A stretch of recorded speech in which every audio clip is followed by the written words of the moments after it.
Salut les Stratoniens, salut à tous, j'espère que vous allez bien. Je suis de retour au charbon derrière mon bureau, donc on va reprendre comme si de rien n'était.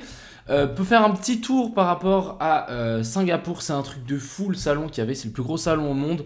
Donc salon crypto, il y avait des projets que j'avais même oublié, Neo qui avait un salon, je sais pas pourquoi. J'ai rencontré des personnes extraordinaires, on était sur un yacht avec un yacht BitGet, il y avait Coin Bureau, Altcoin Daily, Crypto Rover, donc il y avait vraiment des grosses personnes et je suis vraiment très content d'avoir pu discuter avec eux, etc. J'ai pu ramener aussi un petit trophée dont je suis bien très fier. Regardez-moi ce bébé.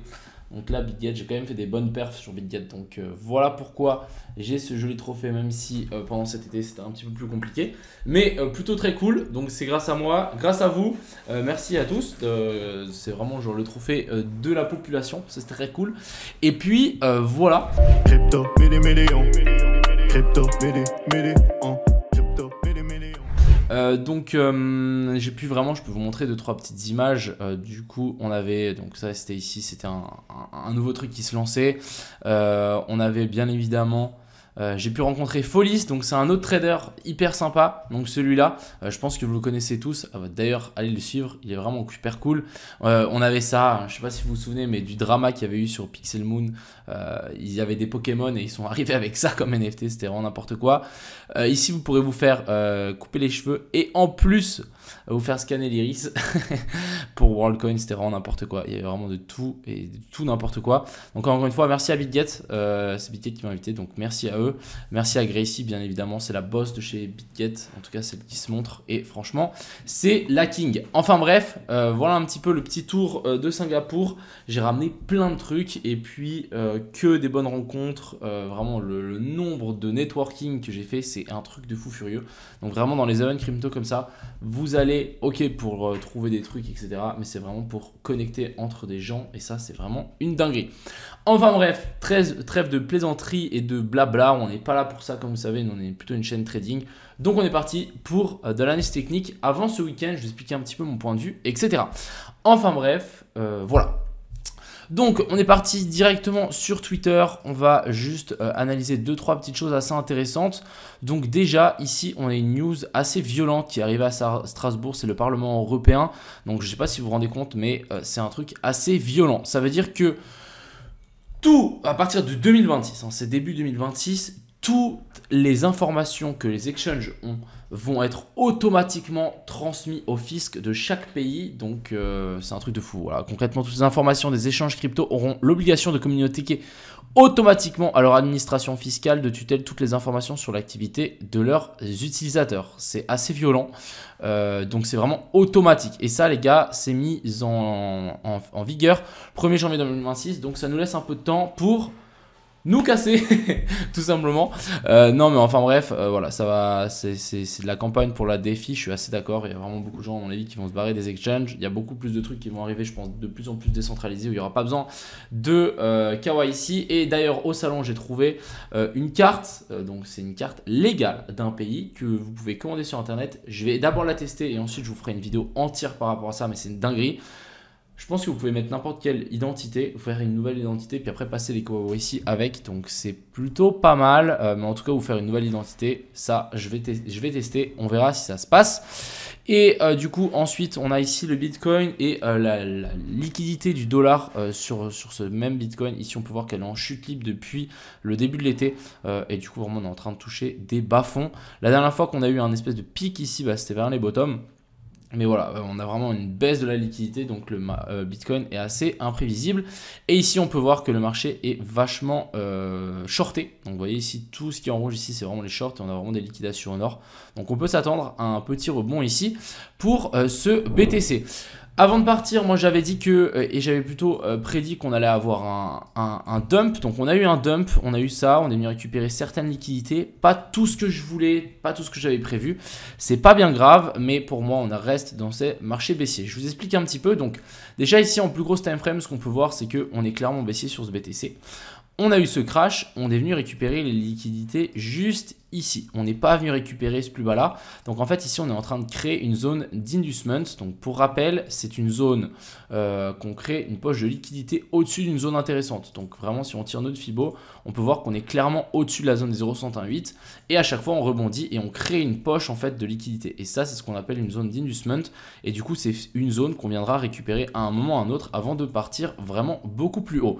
Donc en tout cas en faisant ça, personnellement, je ne crois pas qu'on viendra récupérer ça. Je pense qu'on viendra d'abord récupérer ça pour ensuite venir chercher ça. Donc là, le rebond qu'on fera, c'est vraiment une correction. C'est un mouvement correction qu'on est en train de faire ici pour ensuite potentiellement récupérer ce qu'on a plus bas. Donc, si on rezoome un petit peu dessus, on sait qu'on est dans une tendance ici qui est baissière. Et ici, qu'est-ce qu'on vient de faire? On a validé simplement un COS, donc continuation ici de la structure baissière. Donc ça, c'est vraiment hyper important. On vient de valider ça. Donc maintenant, plusieurs scénarios possibles. C'est on vient juste chercher ça. Donc on ne viendra pas récupérer. Premier scénario, c'est qu'on ne récupère pas ce high là et qu'on chute avant. Donc comment est-ce qu'on peut faire pour chuter avant? C'est pourquoi pas récupérer, redescendre un petit peu. On récupère des longues. On met en confiance les shorts. On vient chercher la zone de fair value gap qu'on a laissée ici. Je vais vous tirer un petit peu plus clean. Un truc comme ceci. Hop, ici, la zone de fair value gap.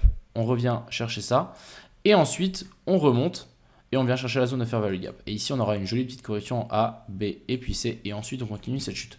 Premier scénario, c'est qu'on passe pas au-dessus de ça. Si maintenant on vient passer par-dessus ça, on peut vraiment s'attendre à une plus grosse correction. C'est genre vraiment on vient récupérer ça. Alors attendez, non, ça resterait la même chose à mon avis, étant donné qu'ici on est quand même venu faire un boss et ici on a quand même un gosse, donc je verrais bien une redescente ici, un repump, et le pump peut s'arrêter soit ici, soit faire une mèche au-dessus de ça et ensuite vouloir redescendre.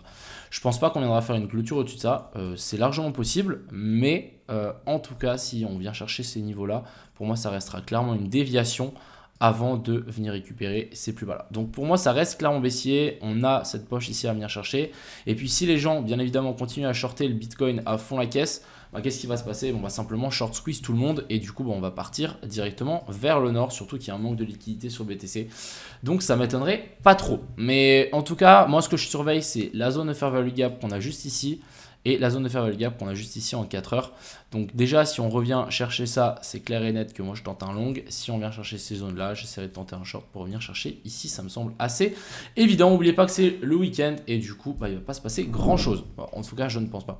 Du côté de l'Ethereum, on est venu récupérer toutes les liquidités ici au sud. Donc là c'est déjà beaucoup plus clean du côté de l'Ethereum. Et pour moi l'Ethereum ici est quand même un petit peu plus de bullish. Même si on n'a pas encore d'inversion structure, ce qui nous manque maintenant c'est une clôture au-dessus de ce sommet là. Une fois qu'on aura fait une clôture au-dessus de ce sommet là, on pourra dire ok, là on a une inversion de structure avec une recherche de liquidité, on peut redescendre chercher la zone de fair value gap ici et ensuite vouloir repartir vers le nord. On a toujours ouais, on est venu chercher la zone de fair value gap ici, donc ça ne me poserait pas trop de problème de rebondir ici sans venir chercher la petite zone d'order block que j'ai laissée un petit peu plus en dessous. Et petit tour très rapide sur les alts, juste pour vous montrer que les alts sont toujours beaucoup plus fébriles que le BTC. On est venu casser la plupart ici des zones on est venu casser la plupart des zones ici de support. Donc ici on a le AVAX. Le Link, on n'est pas venu récupérer un nouveau plus bas par contre. Donc ça c'est plutôt assez intéressant. Vous voyez qu'on a laissé une poche de liquidité ici. Donc est-ce qu'on n'est pas en train de faire un vieux rebond des familles avant de vraiment s'inverser plus bas? On verra.